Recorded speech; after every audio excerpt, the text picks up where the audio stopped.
Vector கால்குலஸில் இது ஒரு ஈஸியான சம், ரொம்ப முக்கியமான ஒரு ஷார்ட்கட்டு. ஐஐடி ஜேஇஇ மெயின்ஸில் மேத்தமெட்டிக்ஸில் நம்ம எந்த அளவுக்கு ஷார்ட்கட்ஸை நிறைய யூஸ் பண்ணுறோமோ அந்த அளவுக்கு தான் நம்மளால் அதிகமான மார்க்கை ஸ்கோர் பண்ண முடியும். அப்படி ஒரு ஷார்ட்கட் தான் நான் இதில் சொல்லியிருக்கேன். ஒரே ப்ராப்ளத்தில் டாட் ப்ராடக்ட்டும் கிராஸ் ப்ராடக்ட்டும் இருந்ததுன்னா அதை எப்படி ஈஸியாக செய்யலாம் அப்படின்னு இதில் சொல்லியிருக்கேன். Dot product square plus cross product square equal to A square C square. Dot product A dot C தான் இருக்குது, அப்போ 4 ஸ்கொயர் ப்ளஸ் கிராஸ் ப்ராடக்ட் பாருங்க இந்த இருக்கு A cross C equal to minus B.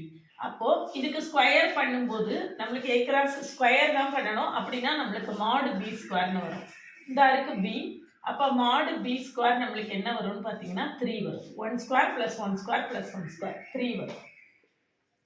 Equal to A square into C square. இதில் ஏ square பாருங்கள், ஏ square வந்து மாடு ஏ ஸ்கொயர் 1 ஸ்கொயர் ப்ளஸ் 1 ஸ்கொயர் 2 வரும். அப்போ ஈக்குவல் டு 2c ஸ்கொயர். அப்போ சி இது வந்து 19/2 ஈக்குவல் டு சி ஸ்கொயர். மாடு சி ஸ்கொயர் ஈக்குவல் டு என்னது 19/2.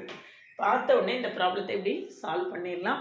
இந்த மாதிரி நிறைய ஷார்ட்கட் தெரிஞ்சுக்கிறதுக்கு நம்ம சேனலை சப்ஸ்கிரைப் பண்ணிக்கோங்க, ஃப்ரெண்ட்ஸ்க்கு ஷேர் பண்ணுங்கள். ஒரு Insta account WhatsApp channel link கொடுத்துருக்கேன், ஜாயின் பண்ணிக்கோங்க. தொடர்ந்து நம்மளுடைய அப்டேட்ஸ் உங்களுக்கு உடனே கிடைக்கும். நம்மளுடைய பழைய வீடியோஸ்லாம் பார்க்கலன்னா கமெண்ட்லேயே டிஸ்கிரிப்ஷன் லிங்க் கொடுத்துருக்கேன், பார்த்துட்டு அப்படியே நம்ம பழைய ஷார்ட்ஸ் எல்லாம் பார்த்தீங்கன்னா உங்களுக்கு ஐஐடி ஜேஇஇ மெயின்ஸில் ஷார்ட்கட்ஸை நிறைய யூஸ் பண்ணி நிறைய மார்க்ஸ் ஸ்கோர் பண்ணுறதுக்கு நம்ம சேனல் உங்களுக்கு ரொம்பவே ஹெல்ப்ஃபுல்லாக இருக்கும்.